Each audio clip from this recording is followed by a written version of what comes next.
et vous allez avoir pris autant de temps que A. Mais votre courbe d'accumulation d'apprentissage est beaucoup plus élevée. Par contre, de temps en temps, dans les cycles, vous allez avoir de la chance. Donc vous allez passer la milestone là, donc M1 plus vite, puis M2 peut-être par là.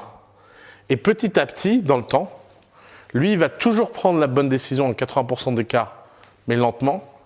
Vous allez prendre des décisions rapidement et de temps en temps, beaucoup plus rapidement parce que vous allez avoir un peu de chance.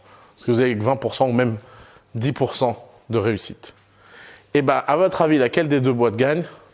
Et bien, c'est toujours K. Pourquoi? Parce que ça ne sert à rien dans une entreprise de prendre la bonne décision. Ce qui compte, c'est de prendre des décisions.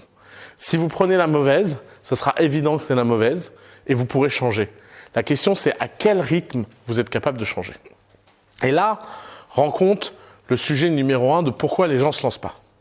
Les gens ne se lancent pas parce qu'ils n'ont pas la bonne temporalité. Le conseil que je donne aux entrepreneurs, c'est que comme le but, c'est de devenir K, comme le but, c'est de rentrer dans des cycles hyper rapides, la seule façon de faire, c'est de ne jamais penser à plus d'une journée en avance. Quand on a créé The Family, on avait comme règle de dire aux gens, il est interdit de dire après-demain, il est interdit de dire la semaine prochaine, il est interdit de dire le mois prochain. Qu'est-ce qui se passe dans votre projet si vous vous dites que votre horizon de temps maximum, c'est toujours 48 heures? Ben, votre site internet sera dégueulasse en 48 heures, mais il sera là et il vous donnera de l'information.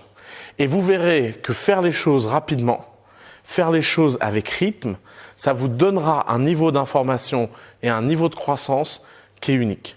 Alors je vous en supplie, si vous faites la formation coup d'état et que vous n'appliquez pas ce conseil, arrêtez de la suivre parce que ça va être mauvais pour ma réputation.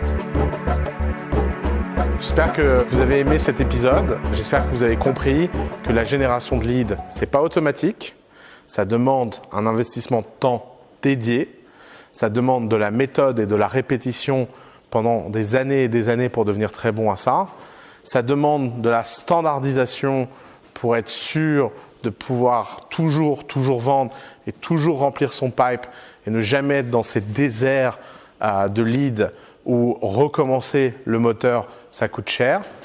Et si vous avez fait ça correctement, vous allez rencontrer un problème de riche. Un de mes préférés, c'est que vous allez avoir trop de clients.